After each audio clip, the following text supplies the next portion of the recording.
Hello, my dear students. How are you all? I hope that you are happy, healthy, and fantastic. You are welcome to Symbolic Education. Symbolic Education में आपका स्वागत है. Dear students, हमने अपनी पिछली class के अंदर आपके 9th क्लास के इंग्लिश की बुक मोमेंट्स के चैप्टर नंबर 5 को स्टडी किया, जिसका नाम है द हैप्पी प्रिंस, यानी कि एक पर्सन राजकुमार. आज की इस क्लास के अंदर इसी चैप्टर से जुड़े हुए हम क्वेश्चन सीरीज को स्टार्ट करने वाले हैं और ये देखेंगे कि इन क्वेश्चंस के आंसर हम कैसे देंगे. आई होप आप इन सारे क्वेश्चंस के आंसर को बड़े ध्यान से सुनेंगे और साथ साथ आप अपने इंग्लिश को इम्प्रूव करने की कोशिश करेंगे, जिससे कि आप भी इन क्वेश्चंस के आंसर को बड़े आसानी से दे सके और आप इनको समझ सके. तो लेते हैं इसका क्वेश्चन नंबर 1. तो यहाँ पर आपके सामने चैप्टर नंबर 5 यानी कि द हैप्पी प्रिंस के क्वेश्चन नंबर 1 में आपसे पूछा गया है कि why do the courtiers call the Prince the happy Prince, यानी कि सभी दरबारीगण हैप्पी प्रिंस को हैप्पी प्रिंस क्यों कहते हैं, यानी कि एक पर्सन राजकुमार क्यों कहते हैं. इज यू रियली हैप्पी, क्या वो सचमुच में खुश होता है. What does he see all around him, वह अपने चारों ओर क्या देखता है. तो इसके आंसर में आप लिखेंगे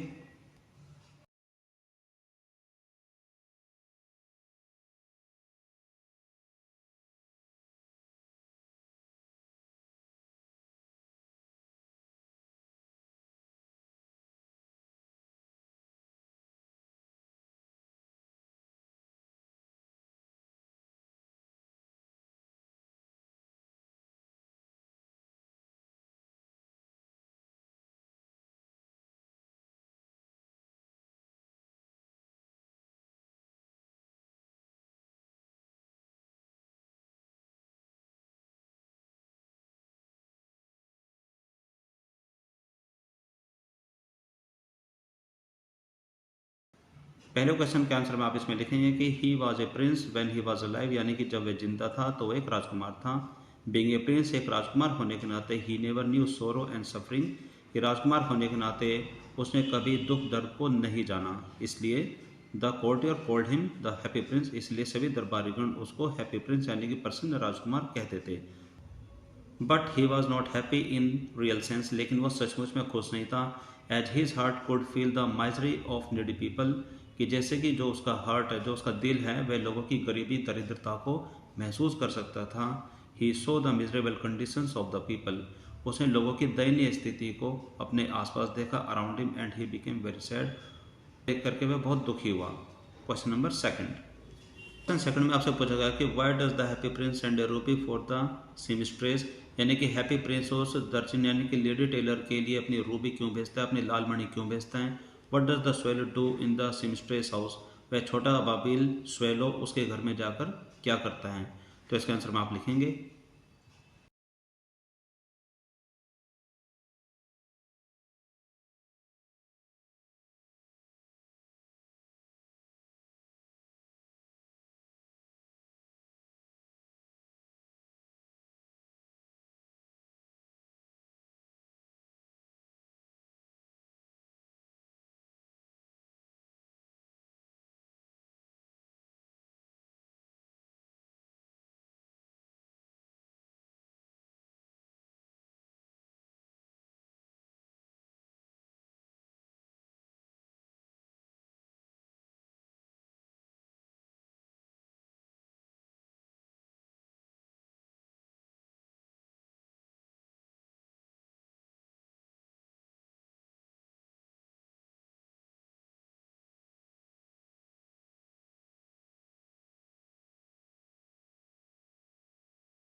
क्वेश्चन नंबर 2 के आंसर में आप इसमें लिख सकते हैं कि the seamstress was tired due to over work, यानी कि जो दर्जन थी, जो वो लेडी टेलर थी, वह ज़्यादा काम होने की वजह से बहुत थक गई थी.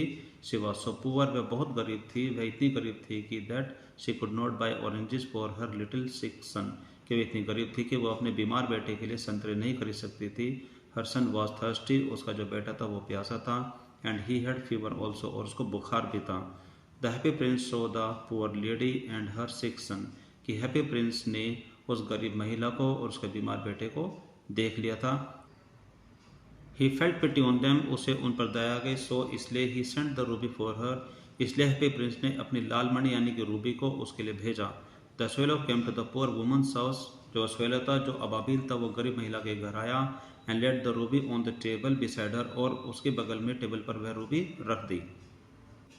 The bird fanned the boy's forehead, फिर उस पक्षी ने, उस अबाबिल ने उस बच्चे के माथे पर अपने पंखों से हवा की with his wings and flew back to the happy Prince, और उड़कर वापस वो हैप्पी प्रिंस के पास आ गया।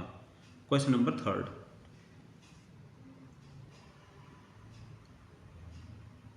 क्वेश्चन नंबर थर्ड में आपसे पूछा गया कि for whom does the happy prince send the sapphires and why, यानी कि हैप्पी प्रिंस अपने सेफायर्स यानी कि अपने नीलम से जो बनी जो आंखें हैं वो किसके लिए भेजता है और क्यों। तो इसका आंसर में आप लिखेंगे।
क्वेश्चन नंबर थर्ड के आंसर में आप इसमें लिखे हैं कि the happy Prince sent the sapphires for the playwright and the match girl, यानी कि हैप्पी प्रिंस अपनी आंखों को, जो कि बेशकीमती नीलम पत्थर से बनी हुई थी, वह अपनी आंखों को उस नाटककार और माचिस बेचने वाली लड़की के लिए भेजता है।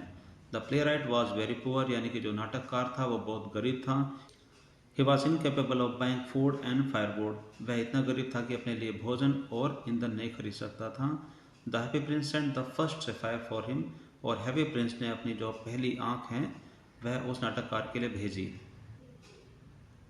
सो दैट, ताकि he could finish his play, जिससे कि वो अपना नाटक पूरा कर सके, for the director of the theatre on time, यानी कि थिएटर के डायरेक्टर के लिए समय पर। The happy Prince sent his second sapphire for a poor match girl, जो हैप्पी प्रिंस है वह अपनी दूसरी आंख को उस गरीब माचिस बेचने वाली लड़की के लिए भेजता है।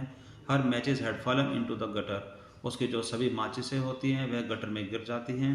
शी वॉज अफ्रेड, उसे डर लग रहा था, वह काफ़ी डरी हुई थी, दैट कि her father would beat her for this loss, कि उसके पिता इस नुकसान की वजह से, इस हानि की वजह से उसकी पिटाई करेंगे। द हैप्पी प्रिंस इसलिए the happy Prince help her by sending the second sapphire, इसलिए हैप्पी प्रिंस ने दूसरी आंख को भेज करके उसकी सहायता की।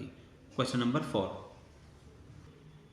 क्वेश्चन नंबर फोर में आपसे पूछेगा कि व्हाट डज द स्वेलो सी, यानी कि अबाबिल क्या देखता है कि when it flies over the city, कि जब वो शहर के ऊपर से उड़ता है तो वह क्या देखता है। तो इसका आंसर में आप लिखेंगे।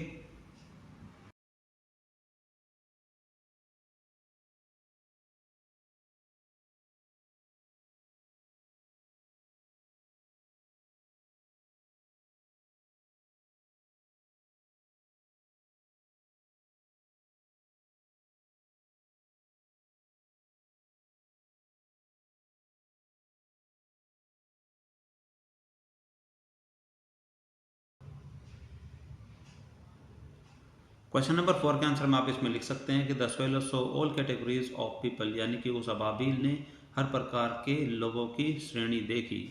He found the rich making मेरी इन देयर ब्यूटीफुल हाउस, उसने अमीर लोगों को अपने घर में खुशियाँ मनाते हुए देखा। वाइल, जबकि beggars begging sitting at the gates, जबकि जो भिखारी लोग होते हैं वो गेट पर बैठ करके, उनके दरवाजे पर बैठ करके भीख मांग रहे होते हैं। He also saw group of wandering children who were poverty sicken, उसने कुछ बच्चों के समूह को देखा जो कि गरीबी से बेहाल थे। क्वेश्चन नंबर फाइव में आपसे पूछा गया कि why did the swallow not leave the Prince, की उस स्वेलो ने, उस अबाबिल ने हैप्पी प्रिंस का साथ क्यों नहीं छोड़ा, एंड गो टू इजिप्ट, और वो इजिप्ट क्यों नहीं गया। तो इसके आंसर में आप लिखेंगे।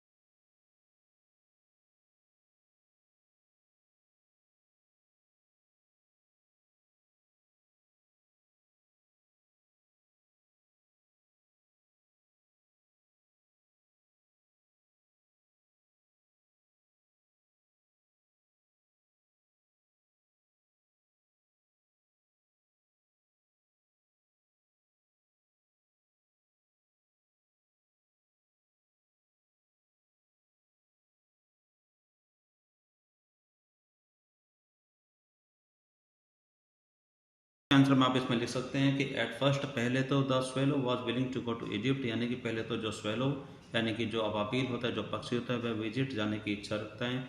Just after discharging his duty properly, अपनी सारी ड्यूटीज अपने सारे कर्तव्यों को निभा करके वह इजिप्ट जाना चाहता है। But when he so Prince activities of charity and kindness, कि जब उसने उस हैप्पी प्रिंस के जो भलाई करने के कार्य और दया करुणा को देखा, ही गॉट इम्प्रेस्ड, वह प्रभावित हुआ।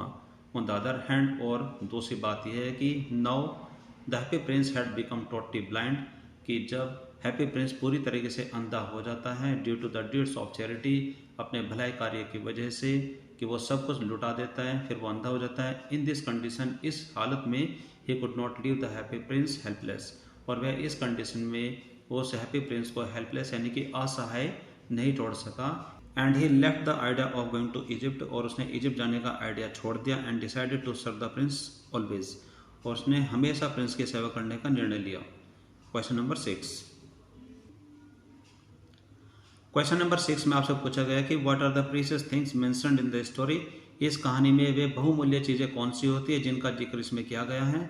वाई आर दे प्रीशियस, वे इतनी बहुमूल्य क्यों होती है। तो इसका आंसर में आप लिखेंगे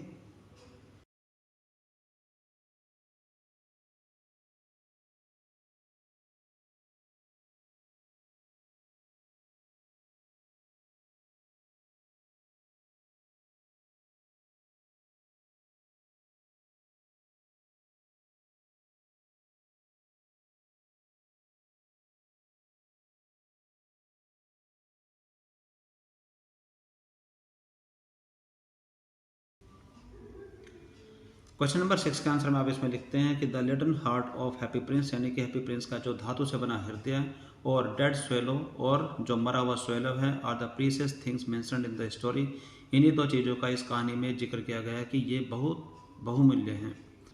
दे आर प्रीसियस, वे बहुमूल्य होते हैं। एज, क्योंकि they did various deed for the welfare of the people, इन्होंने लोगों के कल्याण के लिए, लोगों की भलाई के लिए बहुत सारे कार्य किए। एंड सेक्रीफाइड देयर लाइफ, और अपनी ज़िंदगी को भी न्यौछावर कर दिया। For the sake of other, अन्य लोगों की भलाई के लिए। सो माय डियर स्टूडेंट्स, आज की क्लास में आपने देखा कि हमने आपकी 9th क्लास की इंग्लिश की बुक मोमेंट के चैप्टर नंबर 5 यानी कि द हैप्पी प्रिंस के क्वेश्चन आंसर्स को हैंडल किया। आई होप कि आपने सभी क्वेश्चन को बड़े ध्यान से सुना होगा और उनके आंसर को सीखने की कोशिश की होगी, और साथ साथ अपनी इंग्लिश को इम्प्रूव करने की कोशिश की होगी। तो आज की क्लास में सिर्फ इतना है। This is all for now for today's class. अब हम मिलेंगे हमारी अगली क्लास में with a new chapter, with a new topic. Till then take care, bye bye, have a nice day.